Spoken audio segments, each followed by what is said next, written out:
Hello, everyone. Listen, welcome, welcome, welcome. We are so excited that you are joining us for the first episode in this amazing Let's week do it. of The Black Man Made Well. Let's Yes. go. Hello. And I am your host, and my co host with me tonight, I am Martina Sellers, your mental health hygienist. And you are, sir? I'm John Henry Scott III, and I've run a company called Chart to Heart Incorporated. Yes, sir. Listen, John, are you excited? I'm super excited. This is an important week. It's a monumental week. It's a Yes. historic week. Let's do it. Let's do it. That's right. Listen, give us a shout out. Let us know where you're calling from. Come on, Jerron, how you doing? Let us know what you're doing. We are so excited. Dr. Yvette, how are you? Listen, share this link. Share this with every black man that you know. Call your brothers, your uncles, your daddies, your husbands, your misters, and The ones you love and the ones you're working on loving. That's as right. well. That's right. Let's get That's them right. all in the face. Listen, I'm so excited. John, when we talked about this thing called The Black Man Made Well, why is this so important in a day and age that we're living in today? Yeah, because the reality is we often lack the space by which we can hear, and we can be empowered, and we can be heard about things that really matter to us. So as a result, underneath the surface, lodged in the crevices of our psyche somewhere, there's this scream, this holler, this yell, and this desire to be seen and to be heard. And so this matters because we get an opportunity to create a safe space. That's key. To talk about some things that often we don't talk about. We don't talk about. And that's so important for men to have a safe space, because a lot of times people say, well, you don't ever share your emotions. Well, the question is, do we have safe spaces for RJ? What's up? For us to really share those powerful moments without judgment. There you go. Can we go there? There you go. Without judgment. There you go. And I think the cool thing that what you're going to see tonight, you're going to see throughout this entire week, and we've got a power-packed week, it's not only are we just going to hear you and talk, talk to you, but we've got things we're going to give you practical tools. That's right. We're going to put things in your hands, things in your toolbox that you can actually use that'll help you navigate through this world. So we're jazzed about it. I agree. So when you're talking about The Black Man Made Well and this whole conference this week, John Henry, share with us some of the purpose. What has been, because we've been working hard on this. And we have. Can I say this? This was made and this what you're going to see this week by black men. That's right. For black men. That's right. Executed by black men. That's right. Yes. Produced by black men. That's right. Now women folk, we love you, but what we did not want to have was women dictating. Come on, that's a whole other narrative. Thank you. The narrative. The narrative, yes. So, John Henry, talk to us about the purpose of this week. Yeah, absolutely. So it's really connected to what it is that we talked about earlier, Marty, and all the brothers and the people who love us and things like that. Yes. But really, to sum it up in one simple line is we wanted to create a safe space by which we can educate, we can empower, and we can equip the black man in certain focused areas. And so in just a few minutes, we're going to talk about what those focus areas are. And we believe that an outcome on the other side of this week is that we have men who are made more well than they were now in this moment. And the narrative, I say this all the time, part of what I do with the Mental Health Matters with Marty. Listen, I am enough. That's right. I am enough already as a black man because I am here. That's right. And too often we don't feel like we're enough. And I love that. Educate, equip, and empower. Excellent. That's so cool. So let's go through what we're going to be talking about all this week. Tonight we are going to be talking about the stigmas, and we have an amazing panel on here tonight talking about stigmas. We have Dr. Tristan Webster, amazing psychologist. We have Dr. Robert Brown, college educator. We have Dr. Jackie Smith, psychotherapist. And we also have Dr. Danielle Hill. Listen, let me tell you, these brothers, not only are they smooth. Yeah. Yeah. These are smooth brothers. I don't know, but listen, they smooth. But you know what? They meet us right where we're at. That's right. They meet us right where we're at. That's right. Yeah. Can you talk about Tuesday night? Absolutely. Tuesday night's going to be from yelling to yoga. So we've got 3 black male yogis who will be really kind of sharing about mindset, about yoga, the importance of it, how we can use it really as an alternative to help us deal with some of the pent-up aggression that just comes with being a black man, period. And so you may or may not have 2 students that's going to be don't give it away yet. But come check us out tomorrow. Right, it's going to be interesting to see. So it that's is. Tuesday. That's Tuesday. On Wednesday, so grateful about this next panel, talking about self-care, mental health and self-care for black men. Listen, that panel there is off the chain. Yeah. They off the chain as we're going to talk about why is it so important for we as black men to take care of ourselves. Mm-hmm. You know, why is it so important that we say, listen, I don't have the psychological fortitude. I don't have the capacity right now to deal with this. And because we don't take care of ourselves enough. You know, we've been taught to bear the burden, but what we have not been taught is how to let some of that go, take care of ourselves, to get ourselves right, body, mind, and soul. A lot of times we can get the physical right, but we got that mental right. It's depleting everything we got. That is so good. Yes. And the cool part about that, it's really self-care from an individual level, but also as a collective. That's right. Brothers taking care of brothers. You make me better, man. That's right. Likewise, you make me better. So that's part of my self-care. Thursday. Talk to us about Thursday. Thursday is going to be an incredible night. We've got talking about family and fatherhood. We've got some of the greatest fathers that I know. Right. One of the greatest fathers that I absolutely know, my best friends on this panel. But we've got Dr. Jerron Clark, Dr. Ed Rice, Dr. Alfred Elliman on here. And we're really going to talk about the reality of being a father in a traditional sense. Yes. We're going to talk about the reality of being a father where you have stepchildren. That's right. We're going to talk about the reality of being a father when you are no longer with the parent. Right. And so the truth of the matter is that we really want to celebrate fatherhood night. That's right. By black fathers and really call that out. So I'm really jazzed and pumped about that one. Yes. And then what's happening in the daytime? In the daytime. That's your favorite. I won't let you kick that one off. That you love that one. Listen, Thursday in the daytime, we will have the young men made well. That's right. This is the thing that I am really, really, really just through the roof about. We've got ages 12 to, we actually changed it to ages 12 to 24. And well, that's going to be the one that we're going to do in June. That's June. So this one is 12 to 18. Yes. We're going to actually go into the Youth Justice Center, and we are going to take a hybrid of what we're doing all week, and we're going to spend time with this younger generation, let them know that we see them, that we hear them. We're going to tell our stories. That's right. And we're also going to educate, empower, and equip them. And I was talking to one of my buddies. I was saying I could only imagine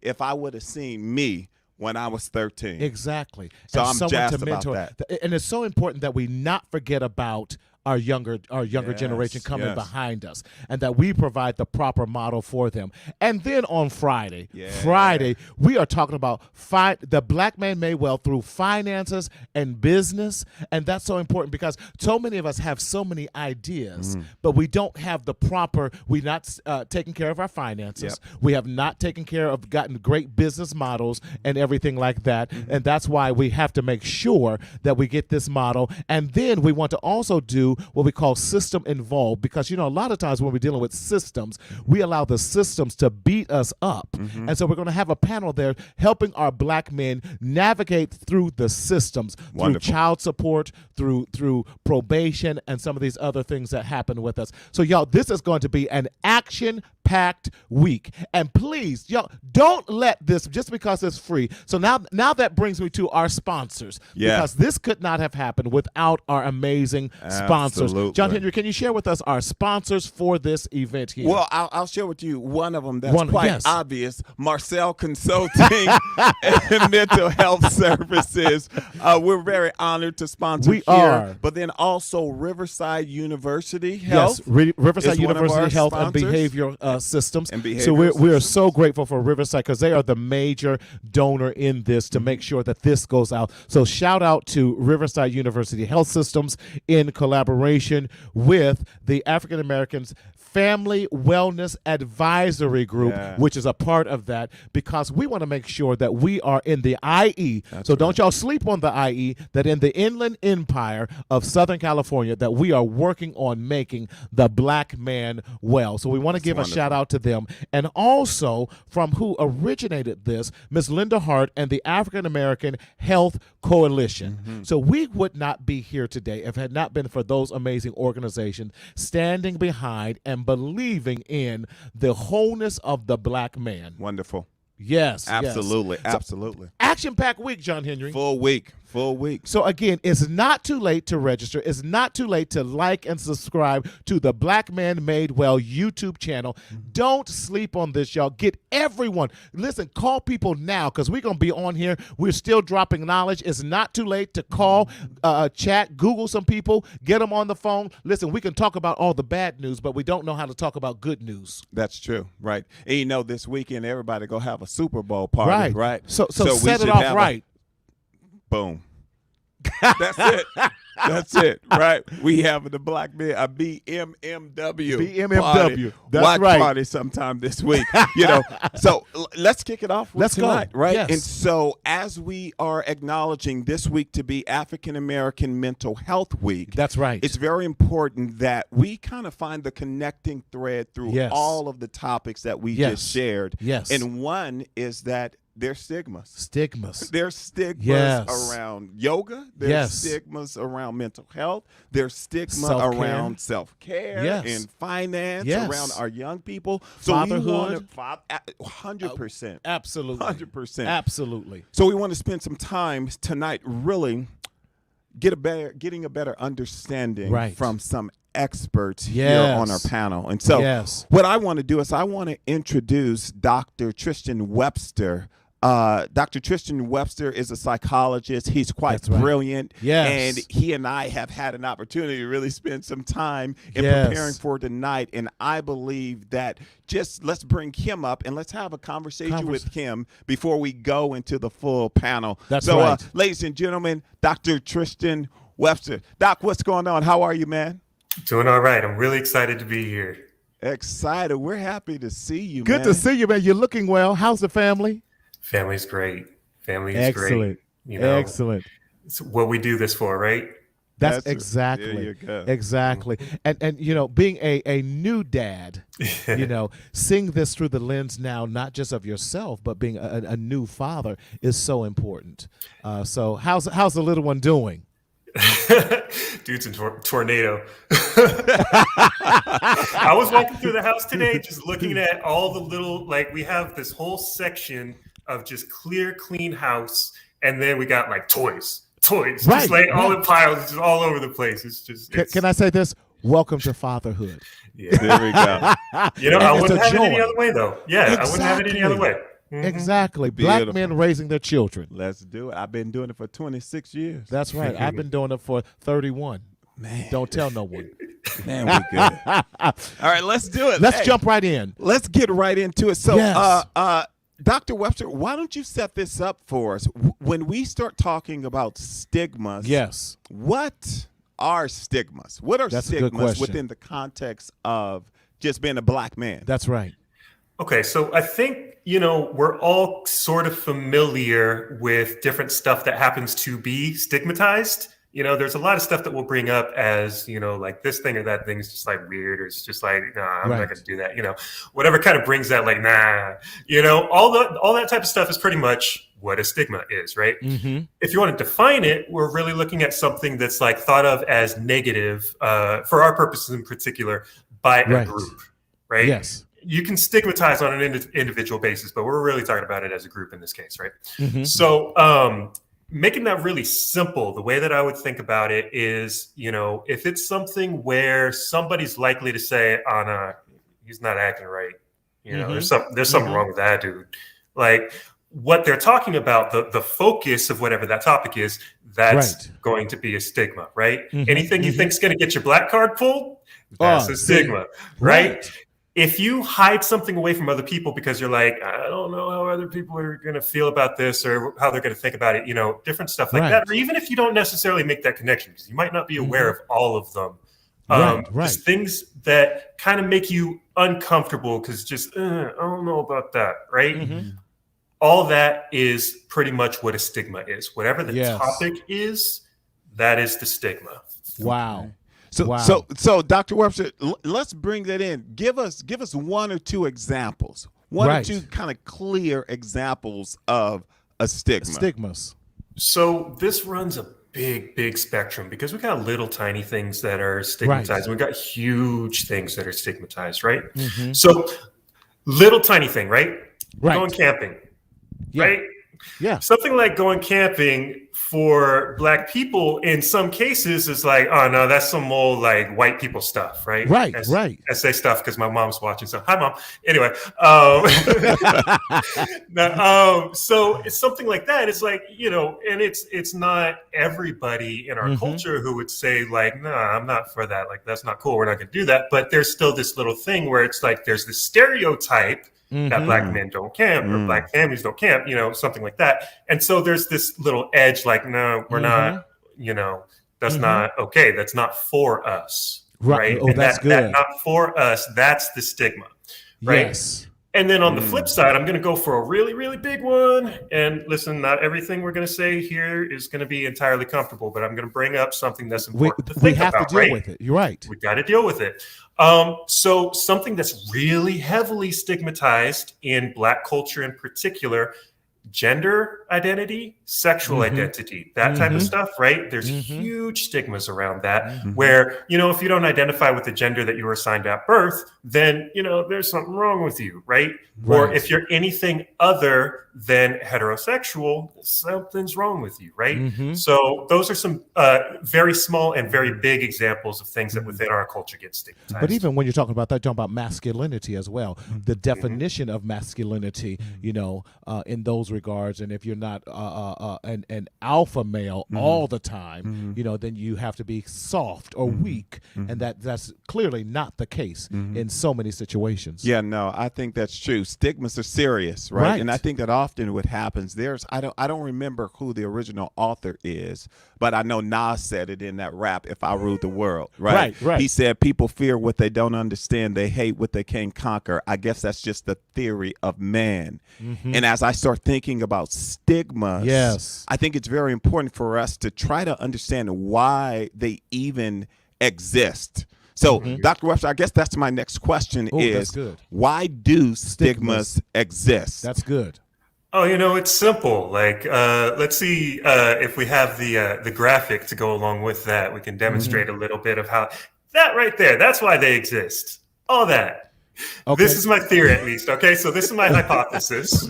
Okay, tell to all us. of these factors go into the reason why stigmas exist. And so let me just say this, that the reason why I want to show you this is because we can't get into all the bits and pieces of why stigmas exist. And we can't get into all the bits and pieces about exactly why they're problematic, exactly what the issue with them is, all that fun stuff, right? We're only going to be looking at kind of this center triangle. If you look in the middle there, intergenerational trauma, and right outside of that, stereotypes, stigmas, and bias. That's really where we're going to be focusing right now. Right.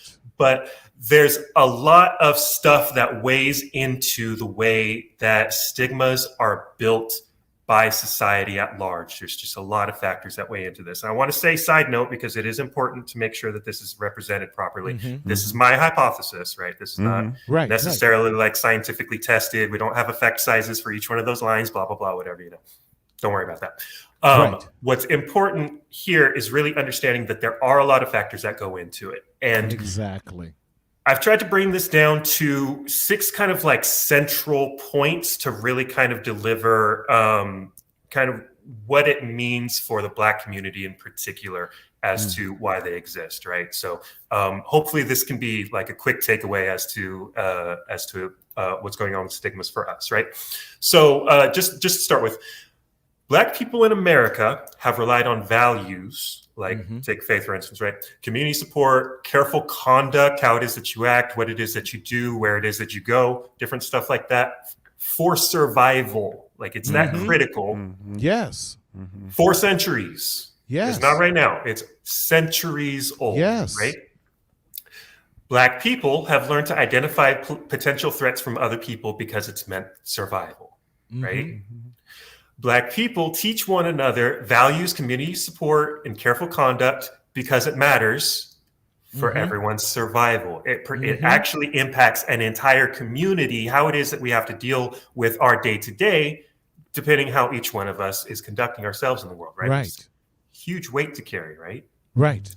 So what we're taught about conduct and values have a lot to do with centuries of trauma. This is the trauma that we're talking about.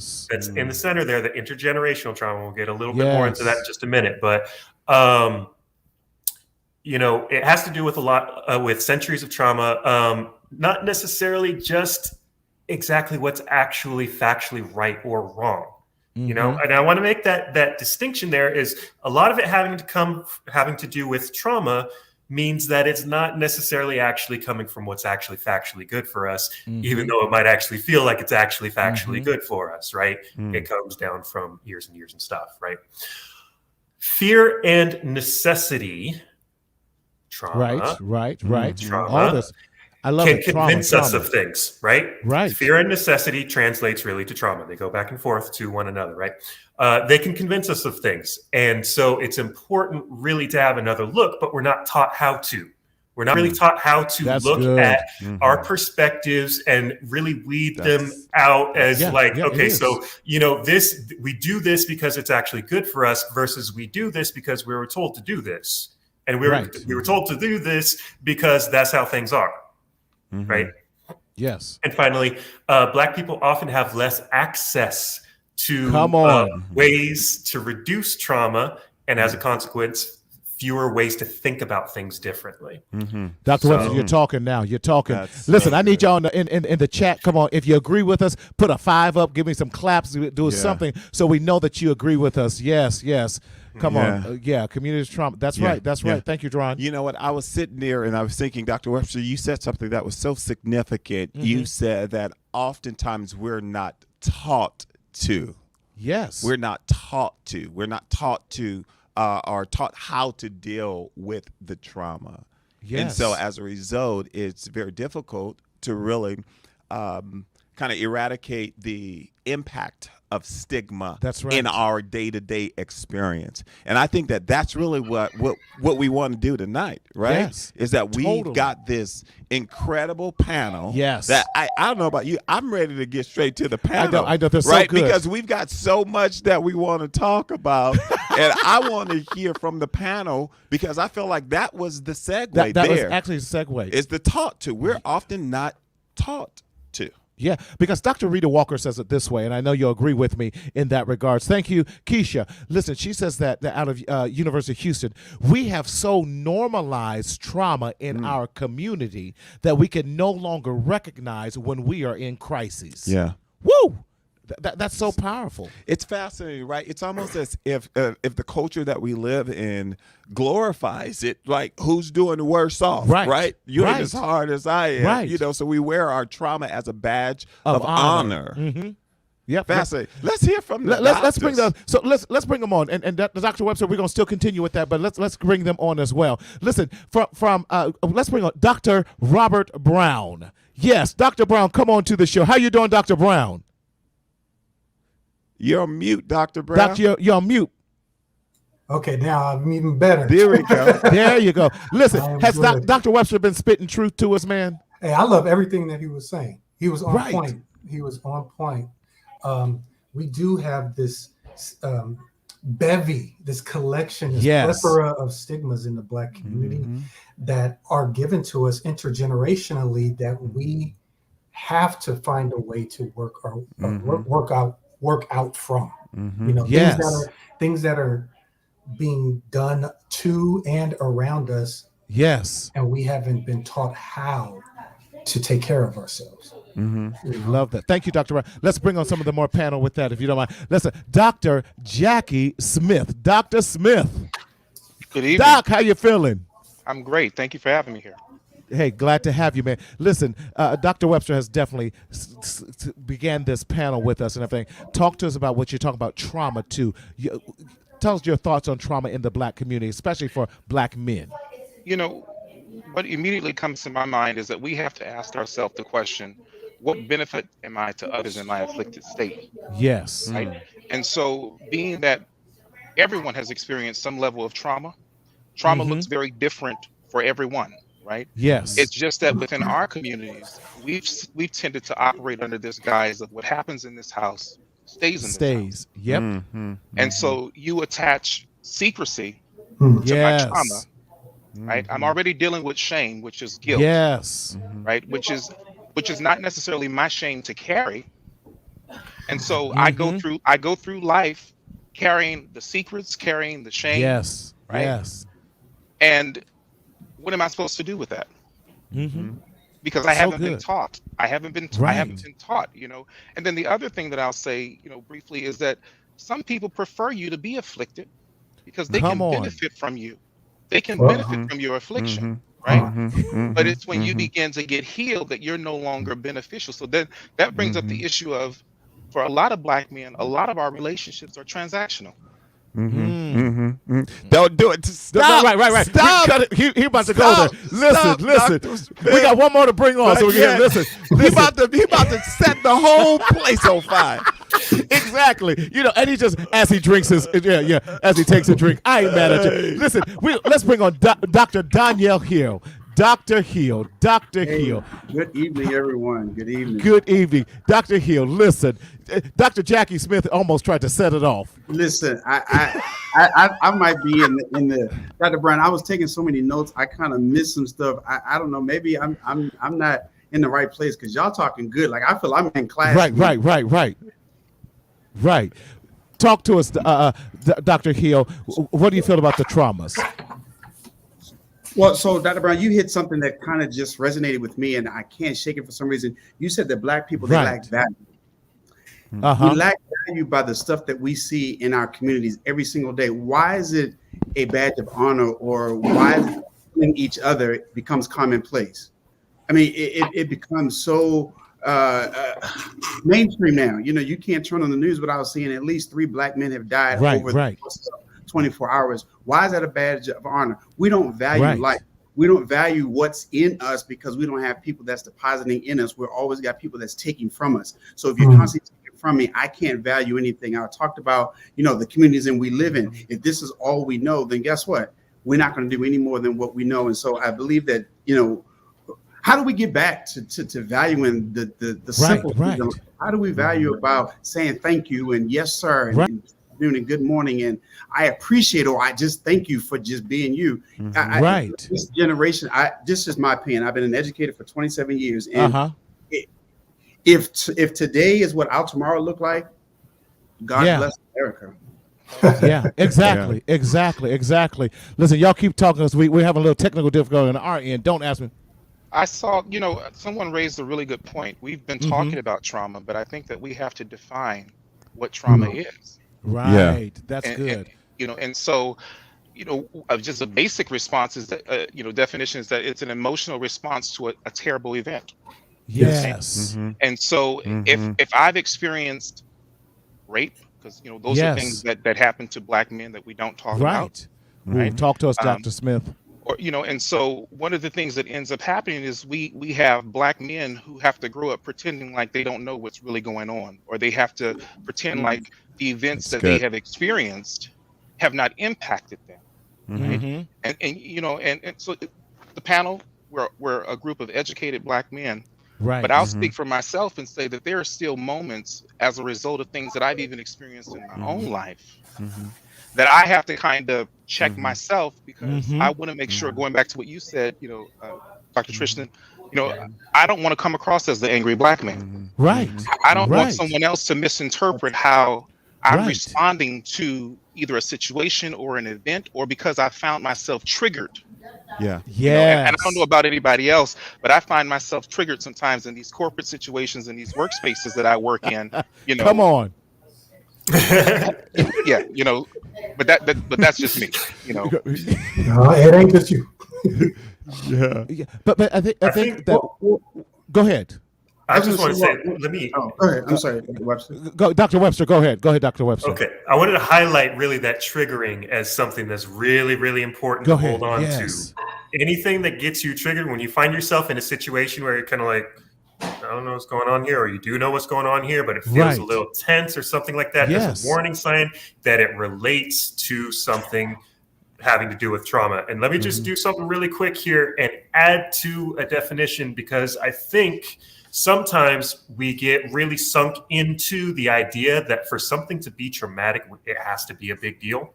And otherwise we have to suck it up because it wasn't really traumatic, right? The reality is, and this is not made it all the way through the psychology literature either. So I really hope we recognize this is kind of the cutting edge stuff from the top researchers on trauma are really talking right now about the fact that what trauma really is the inability to really resolve something that you have to deal with, right? It doesn't have to be this whole big, huge thing. It can just be not having the tools. And so, and sometimes it's just dealing with the same little thing over and over and over again, right? When you go into the store and you have to look to see where the security guard is, and you have to make that eye contact to say, I'm cool.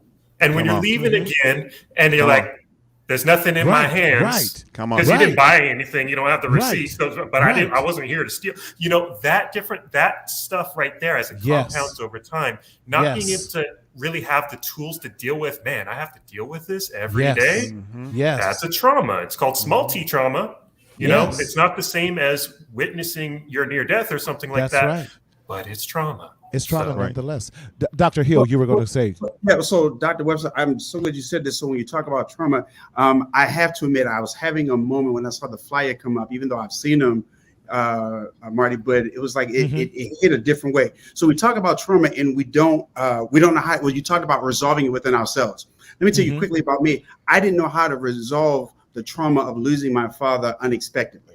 Watch this. When I saw this family and fatherhood, it kind of just hit me. My father, he didn't do anything wrong. He actually had a heart attack in an elevator going to another floor before they opened the doors. But the trauma of trying to get through that. And so this is what I did, Dr. Webster. I wound up, because I did not have the tools, no one told me how to resolve it. It seems like it's a small thing, but it's a major thing. You can't say, okay, it is well with my soul that my dad unexpectedly died.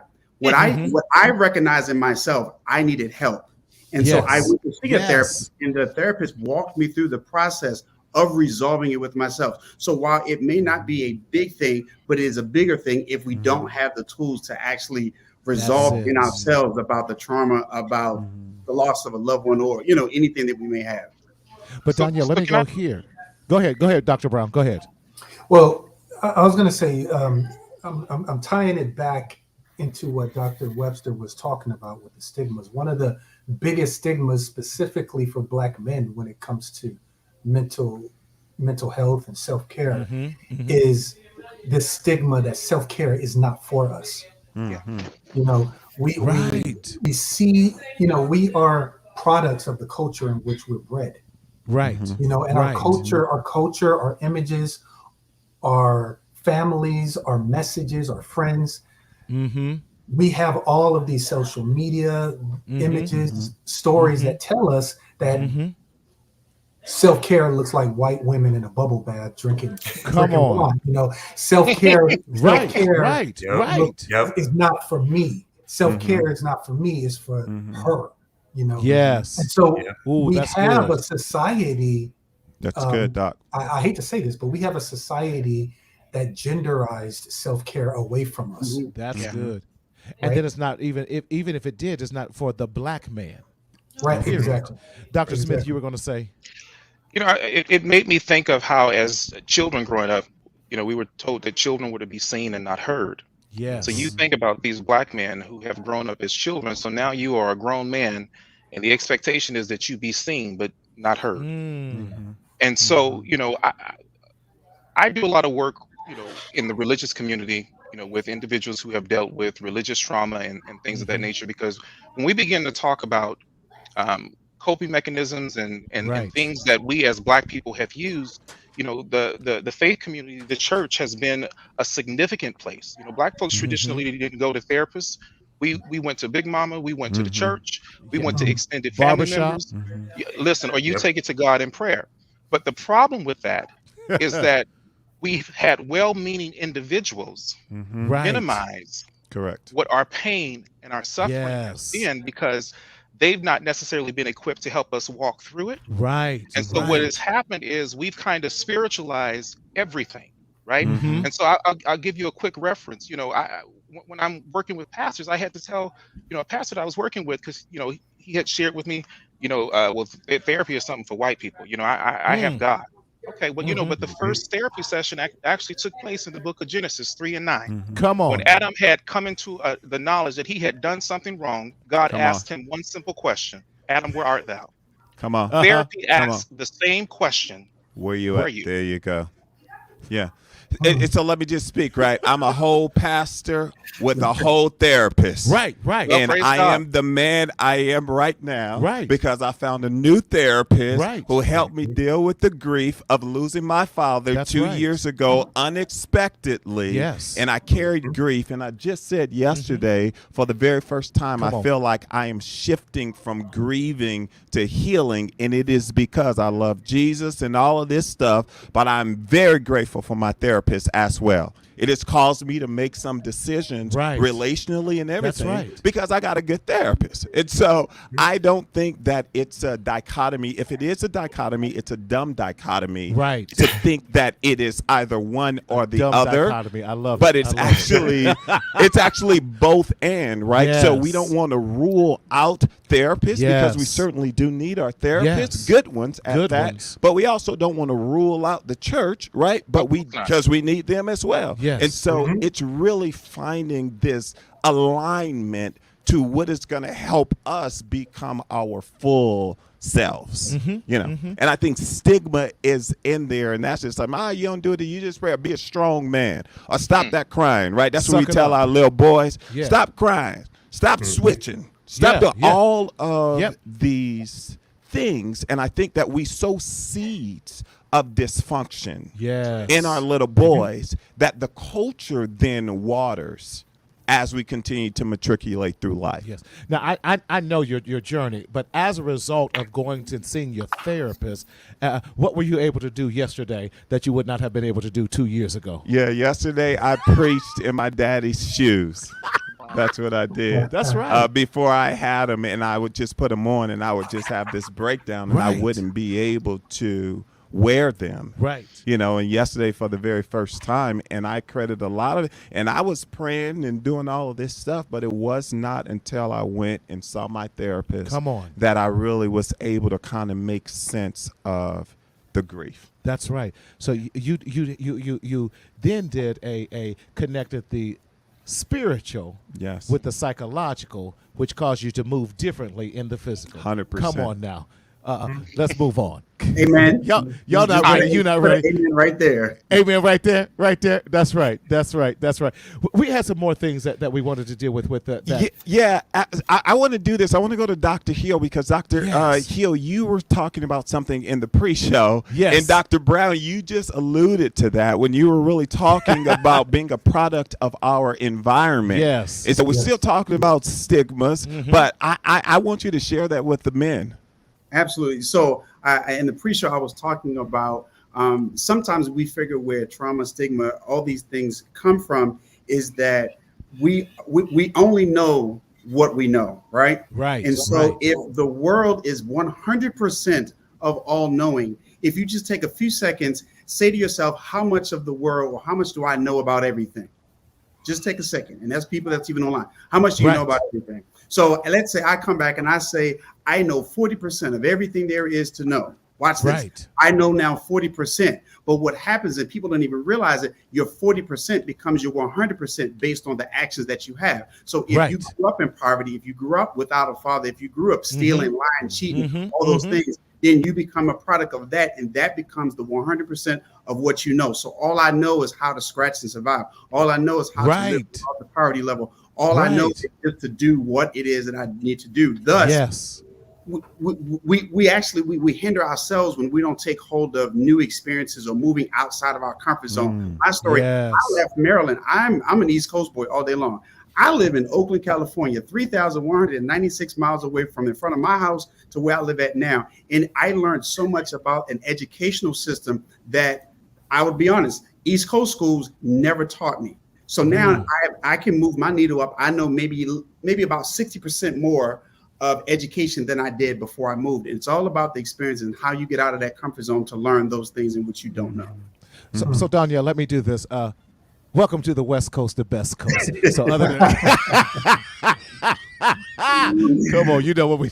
Yeah, no, that's just fantastic. And so you set us up for another question that I want to ask the panel. I'm just going to throw it out there. How do we begin to kind of not just deal with the stigmas and the effect of stigmas in our day-to-day experience, but how do we experience these intentional, tangible things that we can incorporate in how we move so that what's happening around us doesn't seep on the inside of us, right? So we've got a bunch of folks that are watching. We've got a bunch of folks that are tuning in. What's a handle? What's a couple things that we can do to kind of create new experiences and new beliefs so that what's happening around us, because we can't change all of that, but we certainly can change what happens on the inside of us. That's right. You know, I'll start if you don't mind. Come on, Dr. Brown. As Black men, we have a tendency to hold on to this idea that our value lies in our physicality, sports, sex, fighting, physical labor, right? And so it pushes mental health down as a priority, right? We don't want other people to see that we need help. We don't let other people see that we're hurting. We don't let other people see our emotions. And so if I can offer, to me, the number one tip, all treatment and all self-care is confidential. Nobody has to know if you're not at that point yet. You just need to get help. You need to get help when you're hurting. You need to be vulnerable so you can share those emotions. And if you're not at the point yet, I say yet, because I think everybody will get there. But if you're not at that point yet where you can feel free to share publicly, then start by sharing privately. That's good. My suggestion is just start. Start somewhere. Dr. Brown, can I? Because you have this amazing book that's when you shared that with me, and I think it speaks to that point. Starting somewhere. You have this book called Joker to King, and it's written for Black men, and you wrote it's initially for a family member, I believe. Talk to us why that book is so imperative and the point that you're making in doing that, because we got to start somewhere. And you started with a deck of cards. How can a deck of cards become a best-selling book? I need that. I need to know that. Here's the short of it. I have a brother. He's the youngest. My father has 6 boys. I'm the oldest. My brother DJ's the youngest. And back when he was right before he was 21, he asked me for help. He spoke to me privately. That's good. Like I told you earlier, you seek out that one person confidentially. And he called me up like the day after Christmas, and he says, I need your help. He dropped out of a couple of colleges. He had a friend that was asking him to do something illegal and pick up this package in Mexico. And he was like, he called me up asking me, look, I need you to teach me how to be a man. Now, I never had that request before. He said, you teach math. You used to teach math. You teach English now. You're a teacher. Teach me how to be a man. Yes. And so I started thinking of it like a piece of curriculum. I asked myself, is it possible to actually put curriculum together to teach somebody how to be a man? Right. And so on his birthday, that following March, I gave him a deck of cards. I gave him an ace. Well, actually, I gave him an ace of spades, and I said, "This is your first lesson, ace of spades." And stapled to that card was a lesson about integrity. Huh. I said, "There's a homework assignment. You read this packet, do this assignment, and then next week I'm going to give you the two of spades, and then the next week at three. There's 52 cards in a deck. There's 52 weeks in a year. You do this week by week, Huh. and then next year on your birthday, you will have assembled a deck of cards. You will have assembled 52 lessons, right, on being a man. And those lessons got categorized. So the diamonds were all the lessons on finance, resources, and money. Yes. The hearts were the lessons about relationships. The spades, those were the lessons on your internal growth. The clubs, those were the lessons on managing your environment, the outside world. Things like how to cook, things like how to travel, Right. And so he put those lessons together. And then this was a project that was only for him. Right. He told me, I got all these other friends of mine that need the same exact help. And that's when the light bulb came on and put him into a book. That's strong. Is that strong? That's strong. Because how many of us could have benefited from something like that? And I'm going to turn this to Dr. Jackie Smith. It was something like that. How many of other young men that you have come encounter with, or can I say it this way? Even grown men that you could have come encounter with that need practical. Because we talked about Dr. Webster talked about lack of resources. Now we have a practical resource for black men. Talk about some of the depravities that you're seeing and the lack of resource, even the lack of knowledge of how to access resources that you see and experience as for other black male clients. Strong. Well, first and foremost, I'd love to be able to get a hold of, the book and the resource that it is that you just spoke about. But I want to touch upon something that you said. You said just start, and you said vulnerability.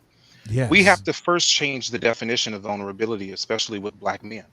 Because vulnerability, when we think about it, in essence, we think about something that's weak. We've always attached weakness to being vulnerable, right? But vulnerability is actually having the ability to open yourself up and take a chance and take a risk. The problem is so many black men take so many risks on a day-to-day basis, but it's the wrong risk. Yes. That's and good. So, we live in a culture and in an environment right now where you have the Me Too movement. There are protections that we have for women, but we don't have the same protections for men. And what I mean by that is culturally, we've not created the space that it is okay for you as a man to be vulnerable and to have emotions. The only emotion that we validate for men, particularly black men, is anger. Correct. And so the reason we validate that anger is because if we don't validate that anger, somebody else might get hurt, and it might be me, right? Yes. So I want to tell you, it's going to be okay. It's not as big as as you're making it. But the reality is, this has been bubbling up, right? This has been bubbling up. The majority of the men that I see in my practice are young black men. They either if they come from 2-parent households, they're being raised by men who are emotionally absent. So while you may be physically there and you are going out there every day and you're working, emotionally you're disconnected from your home. You're disconnected from your children, right? And so it's this, do as I say and not as I do. Well, the problem is we're perpetuating this generational cycle of broken men, right?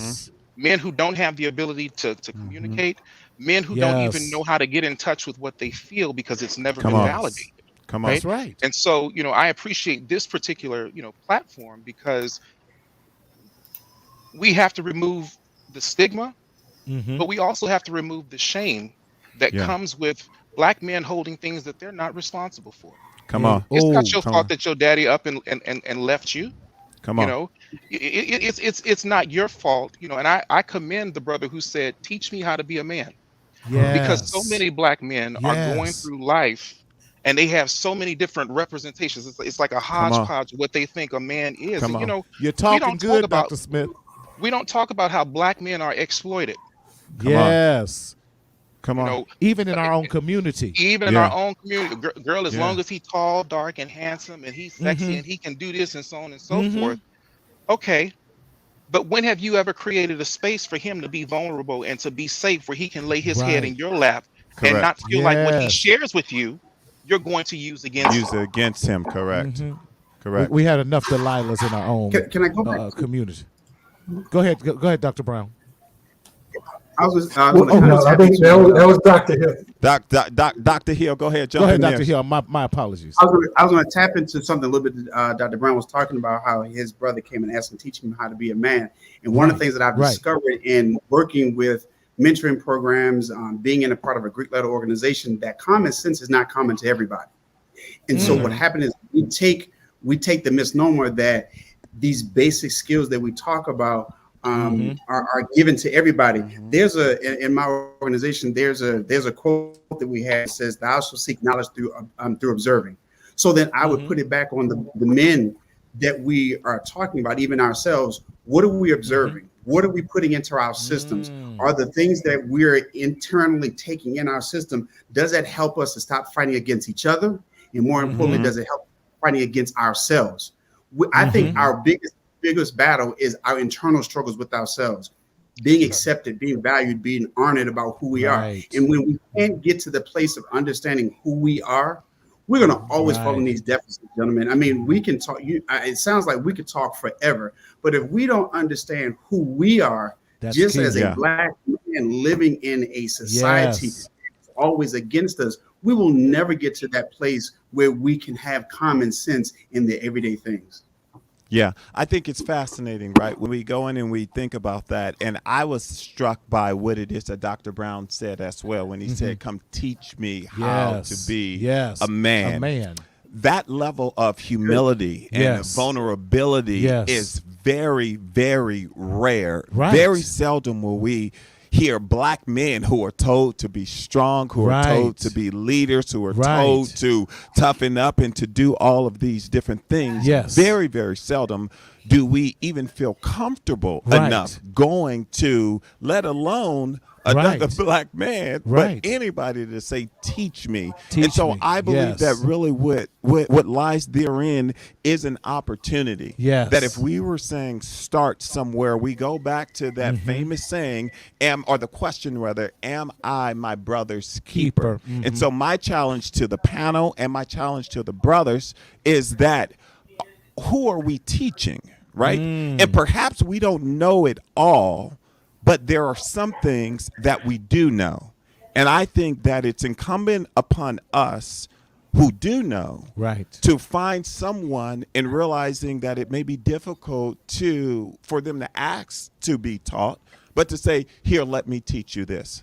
Let me show you this. Without coming across like kind of haughty, like I got it all together, but say, yo, man, I ain't got it all figured out, but I'm working this thing. Like this daddy thing, I ain't got it perfect, but I'm pretty good at it. Check this out, dog. Let me teach you and let me show you this. And I think that if we were able to kind of create what I call this manifested momentum that's really fueled through us initiating it and saying, bro, I see you're struggling in this space right here. Dog, this how you talk to her. Dog, this what you do with your children. Now, this may work and it may not work, but we'll figure out something. And while you figure it out, I'm going to be there with you. If we do that, I think that sets the stage for that question to be asked by so many more people. That's right. As you were saying that, two questions posed to me. It's a statement. First of all, John Maxwell says it this way: leadership is influence. So who do we have, first and foremost, influence over? And then the second part of that, we talked about this whole safety. You know, we cannot escape the fact, do we have safety even among each other? Come on, man. Talk. Talk, brother. Do we have safety? Oh, Dr. Smith, was that your laughter? Yes, sir. Talk to me. Man. And Danielle Hill, you're gonna come behind. Because now you gonna blow up the whole show by asking, do we have safety amongst each brothers? other? Amongst brothers. Yeah. And Dr. Smith, talk to me. Go ahead, Dr. Hill. I'm sorry. This just kind of hit me. So, John Scott, when you were talking, so your approach is really great. And when you talk about safety in what we do, there can be safety in what we do if we're demonstrating that which we actually want for these people to catch on. Do we provide a space that, okay, I'm not going to tell you, hey, I see you struggling in this, but let me just kind of create a space where you can come in. And even if you don't come and say it, I'm going to be intentional about what I do. Watch this. That's where it comes from the most. Being intentional. I think that we got at least 100 years of education on this call. Can we take that time and be intentional about creating a space for these young boys that come behind us to come on. It's not okay. Wear our pants sagging. It's not okay. B-I-T-C-H. It's not okay by my demonstration. The Bible talks about our witness. And what is your witness? What does your witness say? And I'll leave it. Okay, I'm sorry. See, these preachers, that's the truth, right? Yeah. And so even in that space, sometimes what I've learned is you just bring them close enough. Wait a minute, hey, Dr. Smith, don't you try it. Look, I didn't have a white sheet, so I had to use what That's a Pentecostal Kojic, but when the trauma has created this posture in us to kind of Heisman everybody. Yes. You know what I'm saying? That's good. I think the opportunity to teach without using words is to drop the Heisman and maybe bring them in. That's good. Because perhaps we don't have the language to accurately teach. And to be honest, sometimes we don't want to be taught because we're tired of people telling us what to do. But if we've got John Scott and Dr. Brown, can you back me up on this? I hope this is the same thing for you. What I have found as an educator, I promise you, 9 times out of 10, especially our Black boys, they just want somebody to listen to them. Yeah. Are we open to listen? I can be in a classroom, I can be in my office, and I can sit somewhere, or I can just be in a space. And if I make myself available just to listen, you'll learn everything that you want to know by just giving them that opportunity to just listen. Yes. Well, come on. Two things about that. Number one, there's a whole lot of educators that say, I'm going to have the classroom where you can ask me anything you want, but then they create an environment that's hostile and nobody wants to be so good. So we can say, come to me. But if we don't do within ourselves what we need to do to be engaging in ourselves, if we don't speak with integrity, if we don't walk with integrity, then nobody's going to want to ask us in the first place. Now, one of the things, I used to work at a college that was a predominantly white college. And I was one of the only Black men there. Period. Student, janitor, faculty member. I was one of the only Black men there. And so I made it a point to meet every Black student by name. My job that's good.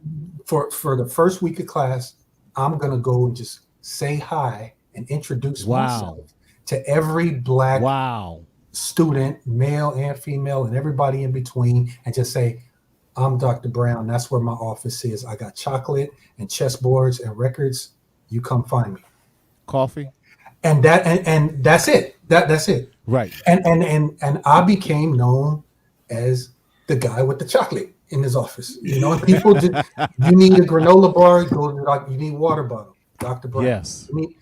And then that's all it takes sometimes. And people would just come by, hey, I don't know you don't know me, I just came for the chocolate. They come for the chocolate. Then the next time, hey, you know what? You mind if I sit?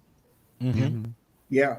You have to ask yourself, what am I doing to make people more engaged, to want to come come talk to me in the first place, right? Come on. Yeah. Dr. Webster, go ahead, Dr. Smith. What came to me really quickly was, can I trust you? There you go. There you right? go. So you know, Safety. especially safety with black men. I don't know how many times I have a black man come into my office, and it's like we have to go through this testing period, almost like I'm being hazed, because I have to prove that I don't have an ulterior motive with you coming into my office and sitting here and me listening to you.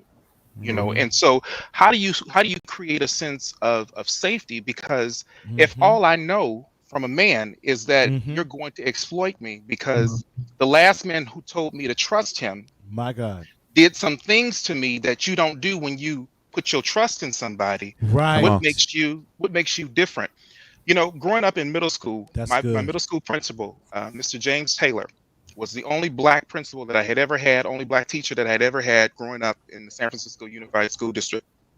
And he took an interest in me. And there was something about this well-dressed man who came to work every day in a suit. I don't care what was going on. If it was referee day, this man was refereeing in a suit. And I said, you know what? I want to be like him.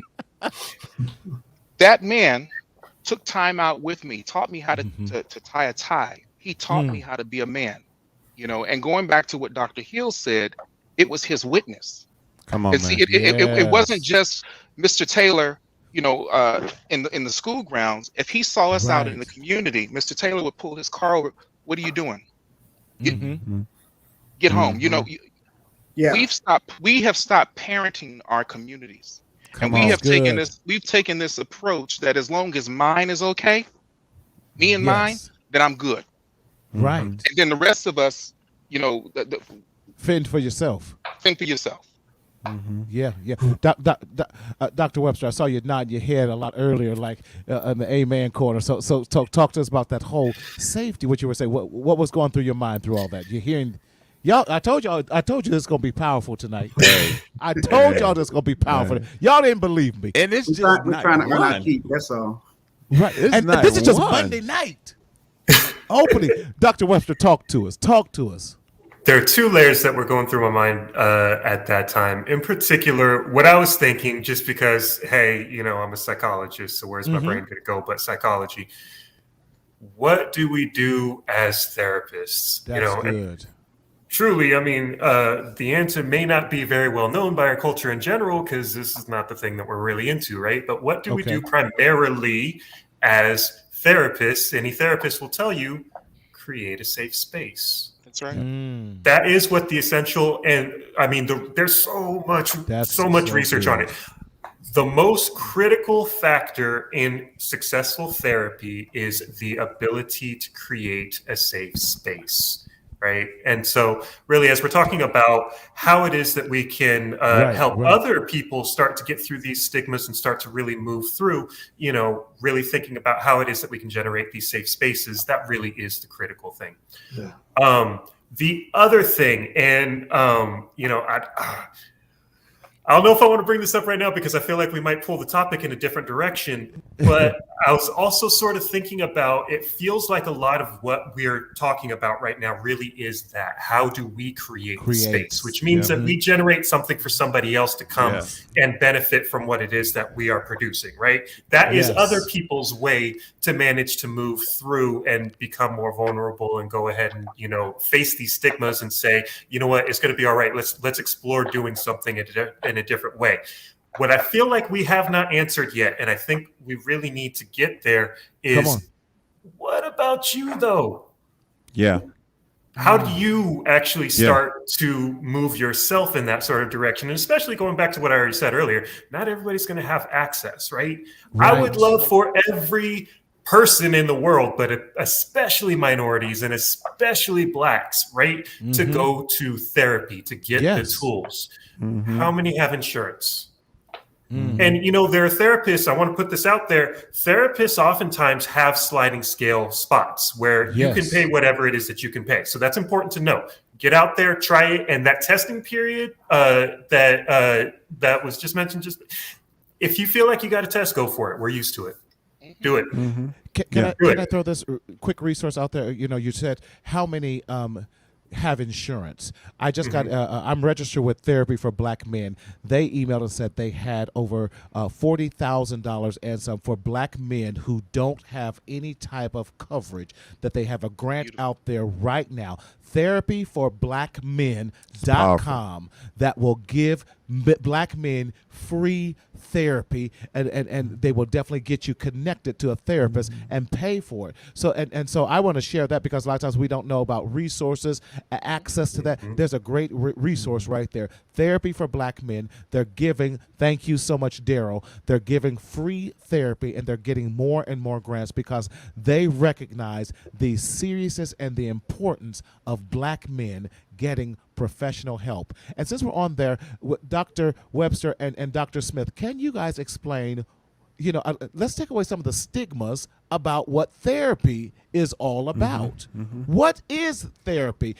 Is it you telling them what to do? What is therapy, Dr. Webster? And then I'm going to ask Dr. Smith to come behind there and talk to us. What is therapy? Because if we don't know what it's about, how can I access something I really don't understand? What's interesting is there's a bunch of different approaches to what therapy is, right? But there is therapy, which is distinct from counseling a little bit, which is distinct from coaching. All these are different things, right? So you can go to a coach, and it's a really more informal sort of relationship, and they'll tell you a lot more about, well, I'd really think about doing it this way, versus therapy, which is really talking about, where do you think you learned that from? Is that really working for you? Okay, what else is it that we can do in this sort of situation to try to find another way through?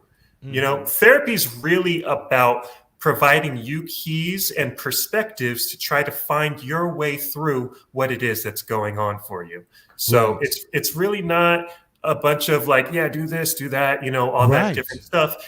Again, about creating the space. We're trying to create the space so that you can understand what has happened and what you need in order to make something else to be the case, and what it is that you actually want to be different. Because a lot of times we don't even know that bit. It's like, well, this is all I've ever known. It's fine, whatever. I deal with it. Yeah, Dr. Smith. Therapy. I completely agree. For me, it's a journey, right? It really is. For some people, it's a conversation. It's just having someone there to listen. I don't give advice. What I do is I try to empower my clients so that they feel empowered to be able to make their own choices. And one of the things that I tell them is, well, we're here in this therapy room, in this space, we can explore and talk about anything that you want to talk about without the obligation of you doing anything differently. Because so many times people have been pressured into doing so many things that they didn't want to do, that therapy creates a space that's safe where you can explore it, you can talk about it. You're not going to be judged about it. And what? If you don't want to change, when the session is over, you can pick yourself up and leave, and you can leave the same way you came if that's what you choose to do. But you don't have to leave the same way that you came if you make the choice and the decision to say, I want to do something different. And I know that for a lot of my clients, it really is about just having the space. That's right. Just having the space where I can go and not be judged. I had a client tell me on Friday, we've been working together for a year, but you're the only person that I actually have in my life who will tell me the truth. That's good. And tell you the truth without any ulterior motives attached to it. What I want for you is, I want you to be the best version of yourself. But for many people, especially Black men, they don't know what the best version of themselves is because they don't even know who they are.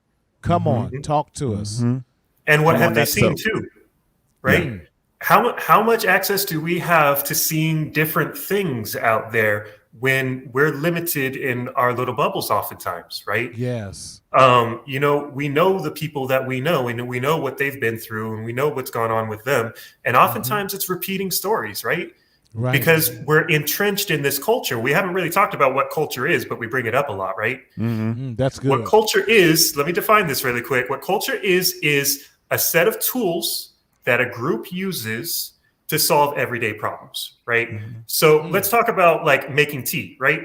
To boil the water, somebody's going to make a pot, somebody's going to use an electric kettle, somebody's going to use a kettle on the stove, and you go different places around the world. What they know to heat the water, that is part of their culture. That is the tool that they've learned. So, we lean a lot on, well, this is what the culture is, really think about that and what that means in terms of these are the bits and pieces of information that I've gotten that have shaped how I view the entire world. And then really start looking at, okay, what else is actually out there then beyond this? Not to say that it's good or bad or anything like that, but just understanding what more there actually is. And that I have choice. And that I have choice. That's important. And I think that goes back to our key about educating, equipping, and empowering. The choice is the empowerment. Yeah. And it creates a sustainable model, right? Because it's something that I chose. And so accountability becomes more real and sustainable at that juncture. I've got a question that I'm going to ask the panel, and we can actually go one by one. There's been this common theme where we've talked about a safe space. And we've talked about therapy being a safe space. But I actually would like to bring it more so on really how you initiated that from a brother to brother or from a husband to wife or a partner to partner or a cousin to cousin or a homie to homie. When we are in need of a safe space, for the brothers that's tuning in right now, twofold. One, they will be the safe space. And then two, they will need a safe space. Oh, that's good. In your experiences, and this is for the whole panel, and we'll start with Dr. Hill, what should we be looking for? What are those core tenets that make up this safe space if I'm looking for it or if I'm looking to be a safe space? Let's start with you, Dr. Hill. So two things that so I'll use what I use. I can't speak holistically, but for me, what I do is I use first spirit of discernment, because I got to understand the dynamics of the space that I'm in. And then I am a person that's big on having the spirit of presence. I don't overshadow what's happening in a particular space, but if my countenance, if the energy, if the peace that I have, if it's exuding when I'm around you, then that automatically, for me, creates a safe space for people, because my presence should speak more than what I have to say to you to get you to come over into my little bubble. That's good. That's good. That's real good. Let's go, Dr. Brown. Same question. Well, I work a lot with college students. You know, the age group is usually 18 to 25, maybe a little older. And so I'm working a lot with students who are reluctant to speak up. Sometimes they just left high school. They're not sure about being an adult. They're not sure about their way in the world. And so they're often reluctant to speak up in the first place. And I hear what you're saying, John Henry, about the need to create a safe space and the need for us to recognize a safe space for ourselves to go to. Now, I spend so much time creating a safe space for others. Sometimes I need to remember myself that I need to have a safe space. I need my own network. But when it comes to creating a safe space for other people, there are some things that I start with every single semester. Okay.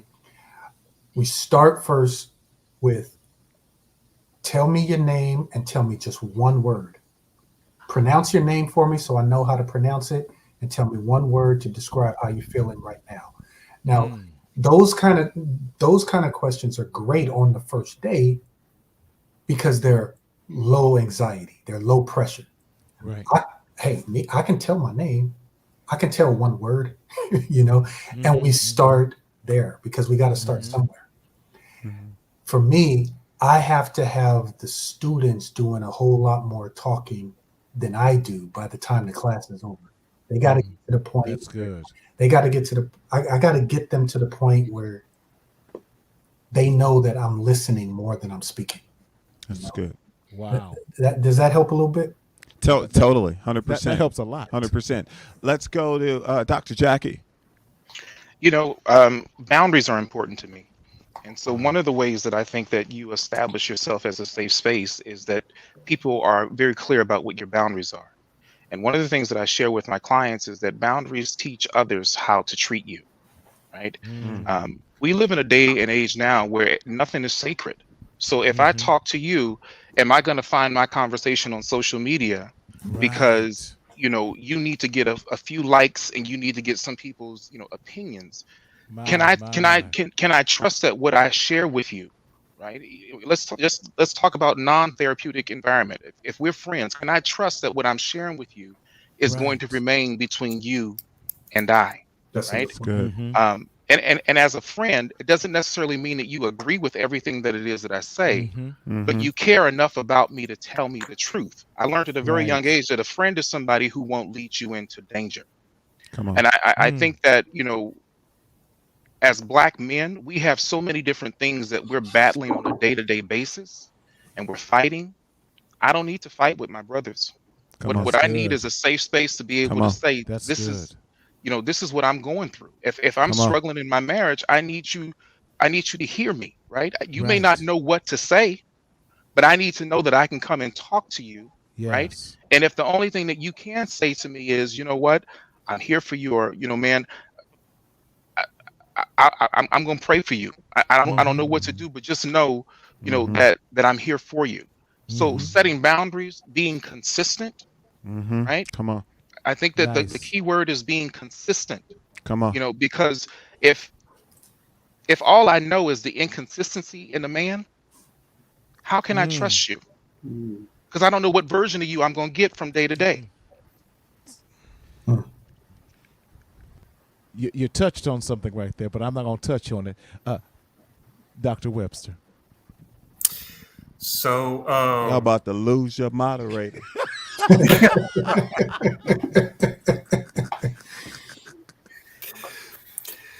So I think thinking about the safe space and looking at it from 2 points of view, how it is that you create a safe space, how it is that you find a safe space, something that I was going to say earlier, by the way, about, people maybe might not be able to find access to a professional who can be there to keep you, to keep that safe space for you, start experimenting and push a little bit to see what it is that you can share with other people and find a spot that's okay, right?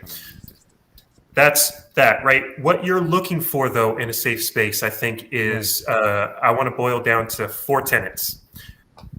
Be that person or find that person that can actively listen, right? So active listening is really they're engaged. They don't have a bunch of other stuff going on. You can tell that they are there with you, right? Ideally, if they're mirroring what it is that you're saying or what it is that you're doing, you have that sync, right? That's active listening. So that's one thing, right?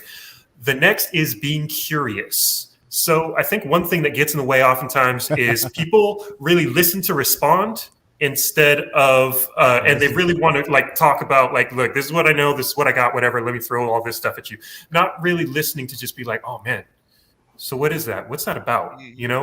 And that difference right there really changes a lot in terms of how deep you can actually go and what's safe enough to get there, right?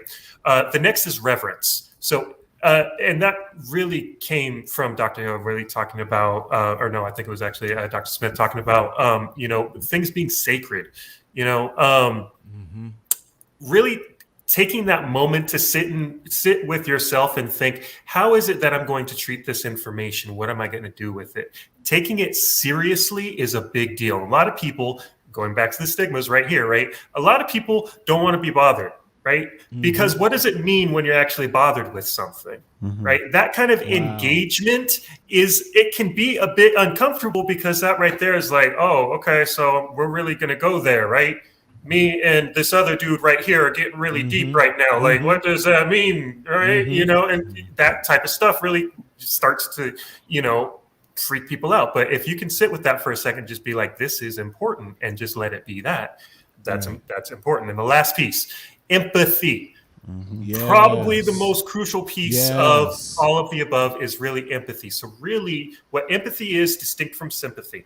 Empathy is really being able to stay within yourself, but see what another person's point of view is and where it is that they're coming from. If you can take the time to really try to understand what is their experience with what it is that they're communicating to you, then that right there, just taking that time to hear that, or if you're on the receiving end when you're looking for that, knowing that that is heard and they're really trying to imagine, wow, okay, I see where you come from with that. That is a big deal in safe spaces. And that can be so transformative, just that right there. Love that. Love that. We have a question that we want to address real quick that was up there. Now, I'm far away from. Can you read it? 'Cause I can read it. So glad you can. The question is, what percent of successful white men consent to sharing confidential information with a black male therapist? Our life experience may be foreign to a white therapist. Please recognize how unique this panel of black men is. So again, the question for the panel is, what percent of successful white men consent to sharing confidential information with a black male therapist? For the therapists out there? Sure. Dr. Smith, let's talk to you first, and then Dr. Webster. Well, I don't know what percentage, but what I can tell you is that I have white men that I see. And one of the most interesting things that I see in working with my Caucasian, clients is that they said that they wanted a perspective outside of their own, and so they wanted someone who had to actually listen. I think that, the short answer point is many times as people of color, we can be very easily, our boundaries can be blurred if we're not careful, because we can become so common that we turn in and we minimize someone else's experience because we're filtering it through the eyes of our own lived experience. And so, as a black man, even though we have a panel of other black men on here, maybe the only thing that we have in common is the fact that we identify as black men, but we don't have shared experiences, right? We may not have a shared belief system. And so, as I said, I can't speak to what percentage of successful white men, but I can tell you that the white men that I'm counseling are very successful white men who could go and get any therapist that it is that they wanted, but they wanted someone who didn't look like them and someone who wasn't going to give them a cookie cutter, response and answer. Because at the end of the day, what makes me authentic as a therapist is I'm still myself. Yes. Yes. Day in and day out. Dr. Webster. So I think that captures just about everything that I would want to say. So if I was going to add anything to that, I just want to say one thing that's really important. I think that people do overestimate the importance of the lived experience of the person who's sitting on the other side of the room. That happens really, really often. Let me give one example of one of my clients. Not a white client, but anyway. But one of my clients before asked me, have you ever smoked crack? I haven't. So no. And his whole thing was, well, then you can't help me. That's it. Point blank. That was it. Right. And the thing that we really have to realize is the thing that we are trying to do as therapists really isn't like, try to get all up in your head and understand every single little detail. Because again, empathy, not sympathy. We don't need all the little things. We don't need to share absolutely every detail of what it is that's going on, right? What it is that we really need is the ability to understand where it is that you're coming from. That doesn't require our past experience to match your past experience.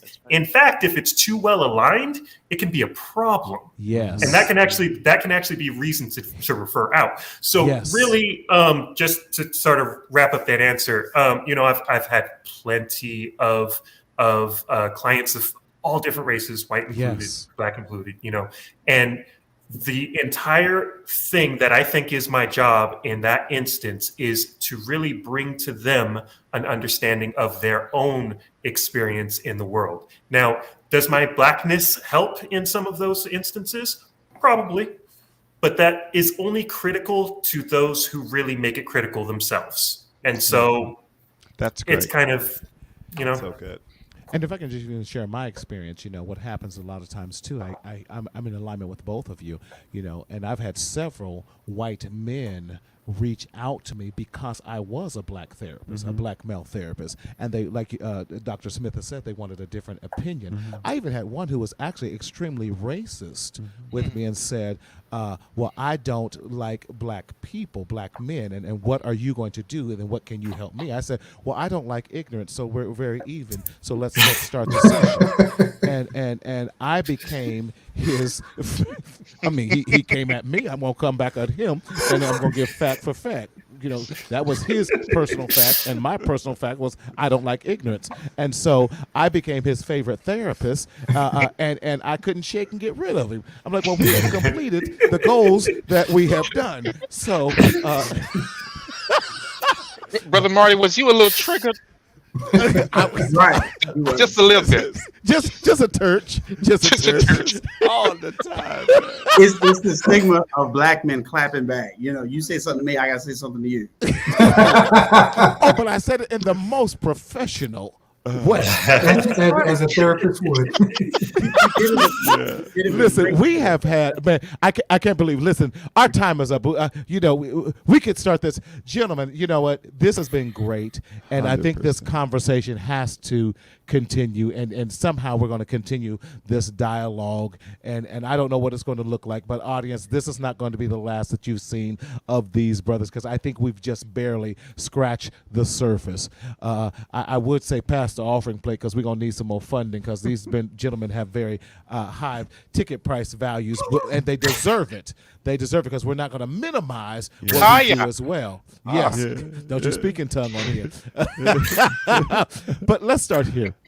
How can we get a hold of you, and what are whether it's social media, your business professional pages with that, and how can people get a hold of you? Dr. Brown, how can we get a hold of you, and where can we find Joker to King at? Because we all need a copy of that book. JokerToKing.com or my name, Robert Daylin Brown. My middle name is Daylin, Daylin.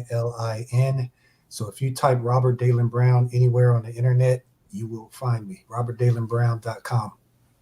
Love that. And Dr. Brown, you're going to be with us on Friday evening at the live event in Norco, and you will have copies of your book there too for purchase. Am I correct? That is correct. And Dr. Brown will definitely give you a signed copy of that. Check out the website. Check out the Black Men Made Well on this YouTube channel. You could definitely see where we're going to be at on Friday night in the city of Norco. Dr. Brown will have copies of that book there that he will be signing and selling. How much is it going to cost if we buy it directly from you on that evening?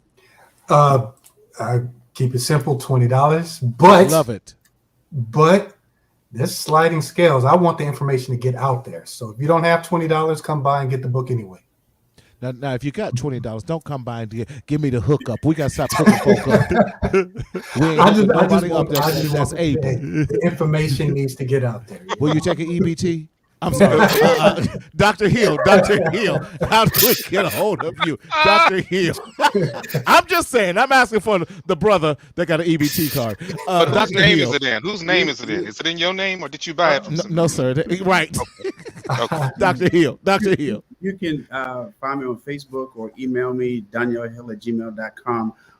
But Mike, I want to make sure I want to give, because I've been a part of panels like this and I've been to discussions, and one of your next to your last slide is so important about how do we move forward, because I have 4 points that I want to give. I mean, I'll give everybody a chance, but if we can circle back, because I just have 4 things that can definitely help us move forward after this conversation. Okay. Thank you, Dr. Hill. Dr. Smith, Dr. Jackie Smith. I can be found at smithlcsw.com or Dr. Jackie on Instagram. And I don't take EBT, but I do have a side account. My card reader went down, so I'm not able to. Card reader went down. Love that. That's great. Dr. Webster, how do we get a hold of you? So I got to be a little careful right now, because I am still employed by LA County, which means that I don't have direct clientele that I can actually take at this time. My private practice is not up yet, but come on over to MarcelConsulting.com. There you go. Never heard that before. I've been trying to hire Dr. Webster, but he don't want to come over just yet. We need a black male psychologist over here. We're working it out. We're working it out. PsychologyToday.com is a great resource for finding therapists. Yes. Definitely, once I do get back into private practice, which is an inevitability, it will be happening. You will definitely be able to find me on there. Love that. Dr. Hill, we're going to circle back to you. Yeah. Right. So we talked about so many things, and I think a couple of things that I've heard tonight. We talked about stereotypes, trauma, stigma, and safe space. And so a lot of times people will hear this, but I'm one of those practical persons. Okay, so tomorrow when I wake up or tonight when I'm done, what is my next step? And so kind of put these in an order that kind of help us. One, we have to acknowledge. Yes. Acknowledge, where we are. Who are we? What's this thing? What's this place that we're in? Even in the pandemics of life right now, between COVID, Black Lives Matter. I mean, so many pandemics we're dealing with. And then the second one is accept it. People, okay, I'll do, because I feel like I'm in church.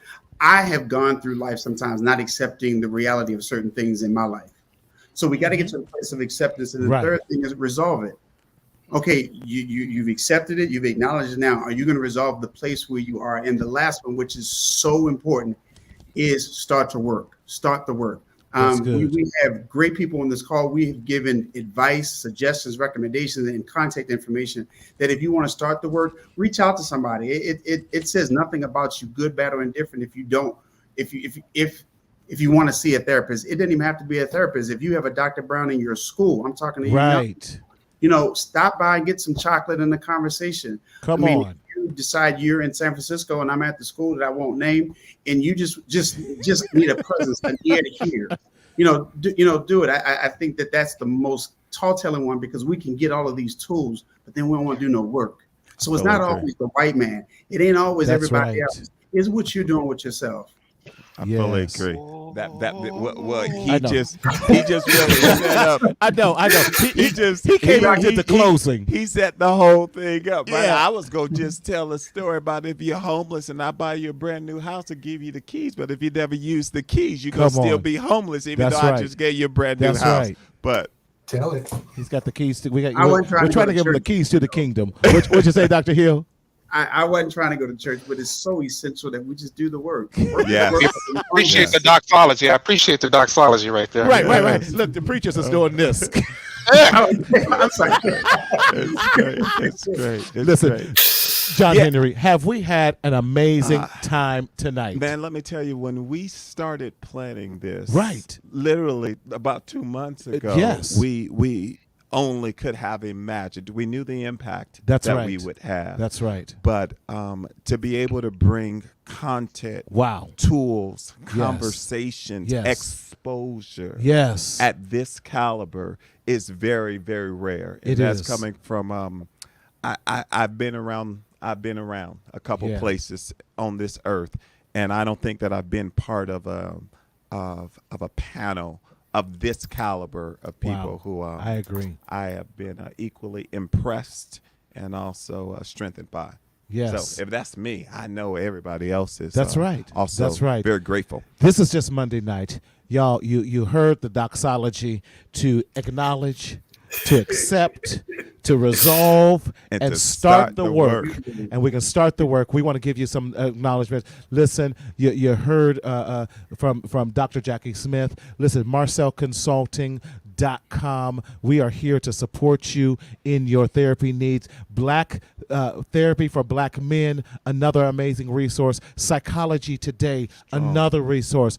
And also Good Therapy, other resources that are there. But remember, Therapy for Black Men is offering free therapy to those Black men who don't have access currently that needs it. And we want to make sure you have the tools that are necessary to further along in this journey. Absolutely. And one of the things that I would encourage all of the viewers who's on right now is to share this broadcast. That's right. Text it to somebody. That's right. Send it to someone. That's right. This can start a conversation that I know for a fact can save somebody's life. That's right. And we can make a global impact right here tonight. Share the link. Don't keep this information. We share negative information, but we never share positive. Here's a chance to change the dynamics and the trajectory of that by sharing this with 10 people if everyone on here shared with 10 people, imagine the impact. And they share it with 10 people, and they share it with 10 people. That's exponential growth right there. Let's go. Yes. Fibonacci. Yes, let's go. As we're doing that. Again, tomorrow night, join us tomorrow night, 7 p.m. Pacific Standard Time, as we're going to be doing from yelling to yoga. We have the gurus himself, Dre Gardner, the yoga guru himself, James Dat Yoga Dude, and also Harley Curtis, that yoga king, that's going to be with us. 3 black male yogis that are going to be. I'm excited too. I'm excited. This is just the beginning. Again, thank you so much. Like and share. Panelists, we cannot thank you enough. But again, as I always say, we don't have to continue to secretly suffer in silence in the shadow of shame, but we have to speak up, speak out, and live. Until tomorrow night, y'all. God bless. Peace out. God bless Peace everybody. Out. Take care.